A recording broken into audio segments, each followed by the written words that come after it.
Y'all already know, man. We back with more Diddy news now. Y'all already know he cooked, fried.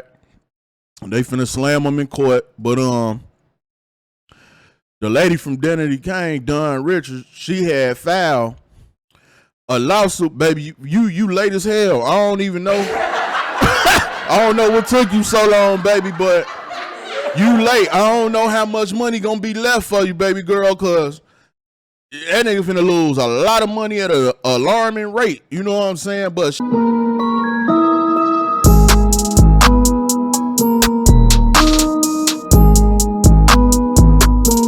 she filed her lawsuit. Apparently, Diddy whooped Cassie in front of her, Neyo, Usher. You know, his slick ass was there probably trying to sing to somebody girl and feed her fruit and shit.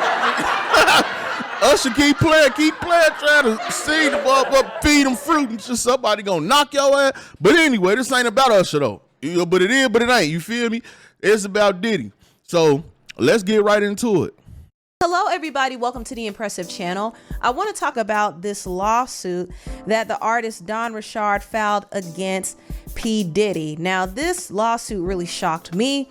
Don used to be signed to Diddy. She was on Bad Boy. She was a part of this girl group called Danity Kane, which was put together on Making the Band 3 by Diddy. And then Don went on to join Diddy's group, Dirty Money. And I actually did a whole documentary on Danity Kane, and I also spoke about Dirty Money as well. It's like a two-part documentary. It's very long, very detailed, but it's very interesting. So if you have time, please check it out. But yeah, I do know that Diddy put those girls through it. He definitely put them through it. And Aubrey O'Day was always very vocal against Diddy. Dawn, on the other hand, was a little bit more careful when she spoke about Diddy. Hey, I ain't gonna lie. Aubrey O'Day was treating Diddy on the show. You know what I'm saying? She wasn't trying to get with the program at all. She was always mad about something. She was always going back and forth about with Diddy about something. And every time he fired her, told her she was out the group. Next episode, you see they arguing again. I'm like, damn, is they recording these episodes out of order? I thought she was fired. Her ass back arguing with Diddy all over again. And the reason why is because in order for her to get out of her contracts with him, she wasn't allowed to say anything bad about him. No, he said, I'm gonna let you go, but you gotta let you go, let you out of your contract. I'm gonna let you out of your contract and not say, like, long Bad as you boy, just baby, take don't that, say take negative, that. like No. you just No. go through life and just keep going. And I said, sure, you gave me an opportunity. So I stayed quiet and he let me out of everything. So Dawn hasn't really said anything bad about Diddy per se. Now, she did one time slip up and reveal how he spoke to her and her bandmate. But when she was telling the story, it sounded like a joke. But truthfully, it was very serious. We were coming to rehearsal in New York. We were doing Saturday Night Live. Yeah. And Kalina and I didn't know we had rehearsals.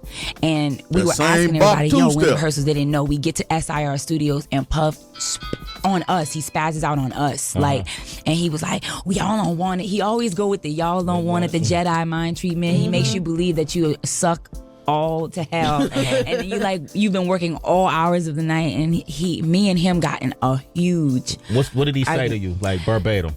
I can't even go into detail. He was like, y'all bitches don't want it. Y'all don't want it. Y'all don't. And I was like, Puff, why you talking so loud? And I've kind of always, You ain't never had to walk to go get no cheesecake though. Yeah, he ain't make you go get that cheesecake though. been respectful. I've never really went too out of line with Puff. I threw my purse down. I was like, well, you want to go, we can go. There was this chess battle that happened between him and I think everybody's eyes was like, Dawn. Now, I brought this clip up because it's actually relevant to this lawsuit. Because in the lawsuit, Dawn said that Diddy would constantly berate her and her bandmates and call them out their name, call them the B word, talk about their looks. And in this particular instance where Don almost got into it with Diddy, he had his bodyguards lock her away in his Bentley for over 2 hours. She had no way to escape. She was screaming, but she did end up calling her father because she had her phone. Her father drove all the way up to New York and demanded she be released. And when he met up with Diddy, he told him that he was going to call the police. And guess what Diddy said? He said, think about your family. Think about your daughter's career. And Dawn was scared. She was fearful for her family. This nigga Diddy a real demon around this bitch. Now see, if I had a daughter and Diddy would have locked my daughter in the car, why am I even pulling up with words? Ain't nothing to think about. We about to bop. We finna get it up. See, Diddy ain't get his ass whooped enough. That's and that's the problem. And that's why he acting tough, smacking J. Cole, choking Drake, doing all this, because ain't nobody whooped him. And that's the issue. Safety. And Diddy told her, don't call your dad unless you're in the hospital. So these were the veiled threats that he would make toward her that would make her fearful.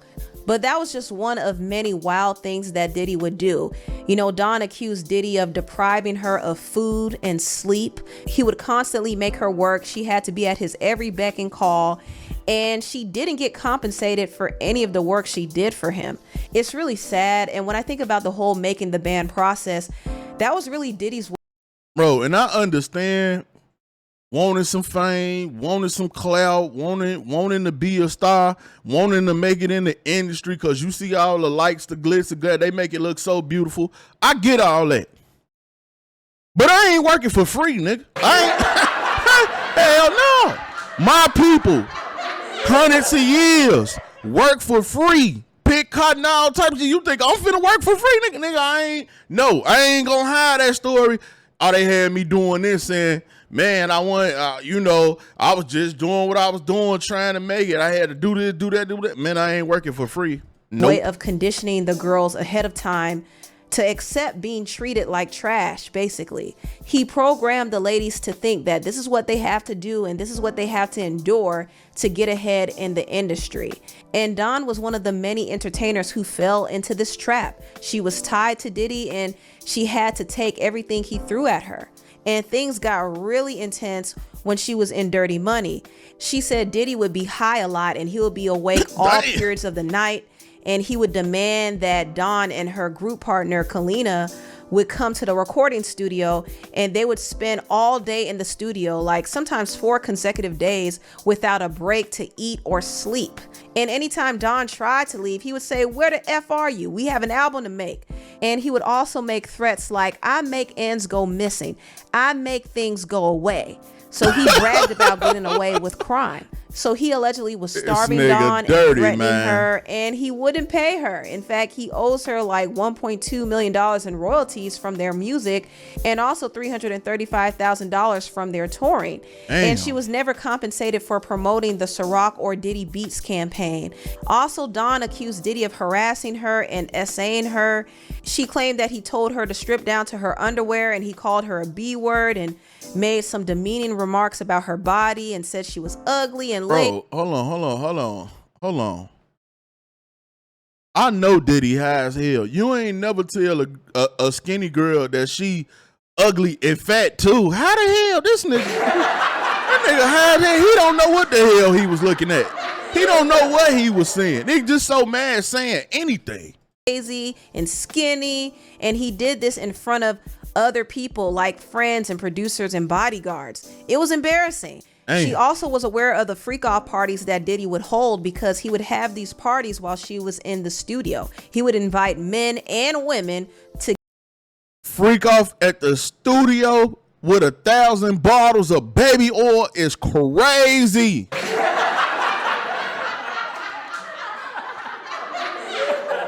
Can you imagine you get up to the studio, the work finna record some music, nigga got baby oil everywhere. Baby oil on the microphone, baby oil on the mixing board, baby oil in the studio here. You know what? I know what you need. You need that baby oil. This nigga's a monster. To get high and get their freak on. Also, there were times when Diddy would try her. In fact, when she was undressing, Diddy would grope her body without her consent, claiming to show the stylist where he wanted her bra straps, but Dawn thought he was being a creep. He would even be smacking her butt, claiming she was too skinny. I mean, he was just doing a lot of things that made her and was calling her fat at the same time. Extremely uncomfortable. And one time around Christmas, he tried to get her boobs done, and he would grope her without her permission. He said, "You're an A cup. I'm thinking a D." And Dawn was just in shock at his gall. And she actually observed firsthand Diddy mistreat his ex-girlfriend Cassie.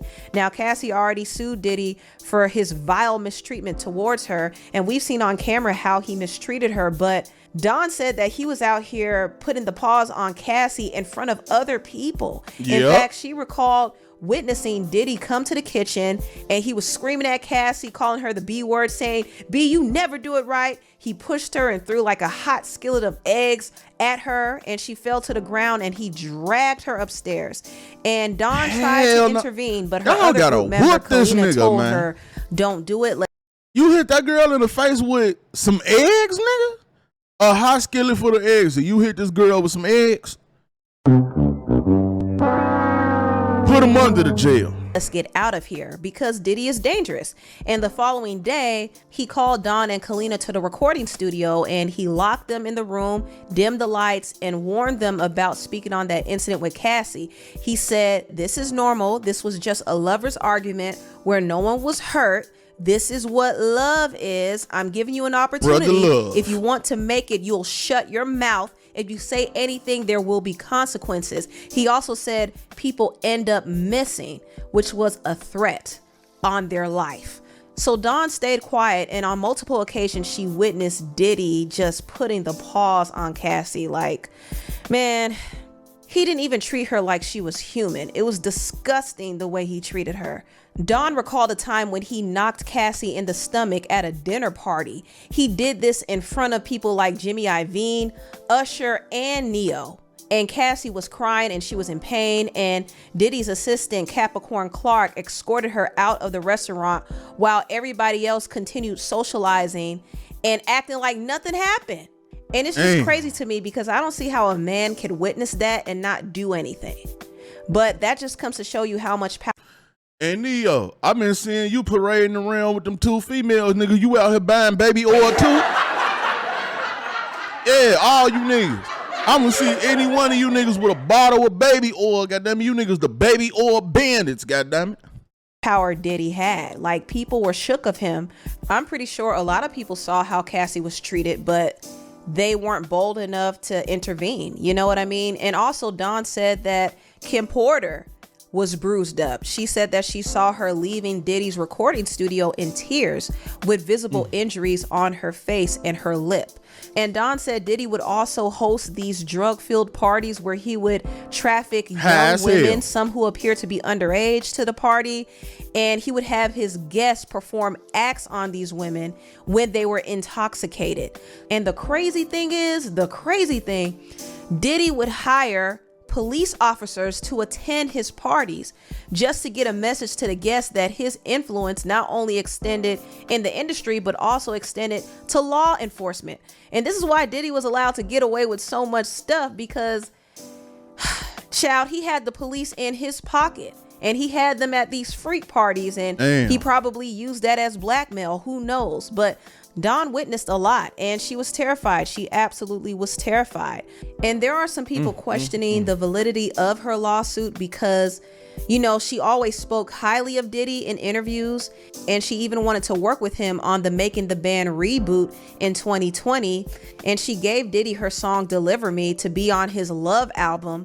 So it seemed like Dawn had somewhat of a cordial situation with Diddy, but things don't always appear as it seems. I mean, a lot of people tolerated Diddy because of the power he had. And I think in Dawn's situation, she needed money and she needed opportunities, and she knew that Diddy was the gatekeeper that held the door for opportunities for her in the industry. So I'm not quick to dismiss her claims, even though it does somewhat hurt her credibility that she wanted to work with him after all he put her through. But at the same time, it seemed like she was at a desperate place, especially during the pandemic. So she was looking for opportunities for her career at that time. And she worked endless hours in the studio writing all this music for him, and she never got fair pay. So yeah, she deserves her money. One thing that's a little surprising to me is Dawn's group member, Kalina, coming out and kind of invalidating Dawn's claims. She said this on her IG story: "I acknowledge the recent lawsuit filed by Dawn, which my name has been mentioned 33 times. While I fully respect Dawn's right to recount her experiences, I want to emphasize that her account reflects her personal perspective and should not be interpreted as a universal truth applicable to everyone involved. It's more important to understand that while I was Diddy paid Kalina. She got paid, goddamn it. Hey, look, I hear what she's saying, but that ain't got nothing to do with me. I got my brother little checks. I hear what she's saying, but I ain't in that. It was either that or she enjoyed the freak out. You had baby oil too, goddamn it. You part of the baby oil bandit crew too. But they finna get all y'all boy. Present in some of the same professional settings mentioned, many of the allegations and incidents described in this suit are not representative of my experiences, and some do not align with my own truth. Tony and I have always conducted ourselves with the highest level of professionalism and integrity. We are not involved in, nor we are aware of, any behavior that could be considered abusive or unlawful. As this matter is now a part of an ongoing legal process, I will refrain from discussing any specific details further. My focus continues to be on my family, my music, and my work, which I will pursue with the same dedication and positivity that have always guided me. I trust that the legal system will handle this case with the fairness and thoroughness it requires, and I support any process that seeks to uncover the truth. So she said a lot there without saying much. She pretty much said, my name is Bennett and I ain't in it. I understand that she doesn't want to be involved in any way, because the truth of the matter is Kalina's husband, Tony Vick, is actually friends with Diddy. Dawn actually mentioned this in her lawsuit, and she even became aware of Kalina's husband being violent to her, and she tried to help her leave the relationship. And when Diddy found out about it, he became distrustful of Dawn. These are all allegations. We don't know if they're true or not. In my opinion, they sound very believable. I do believe Dawn, but everybody has their side to the story. Personally, I don't think Kalina will be willing to tell her side of the story, because it is a conflict of interest for her to go against Diddy. So she's not going to speak out. She doesn't want to be involved, and that's her prerogative. But I don't think Dawn is lying. I don't. But anyway, tell what y'all think about this. Yeah, I see what's going on here. Diddy buying baby oil for everybody, man. So, Shorty husband, Diddy friend, so, she can't side with her friend. It's all good, though, man. Baby oil bandits, bunch of baby oil shindigs going on. Y'all in the comment section, man. Let me know what y'all think. It's your boy Buddha. I'm out.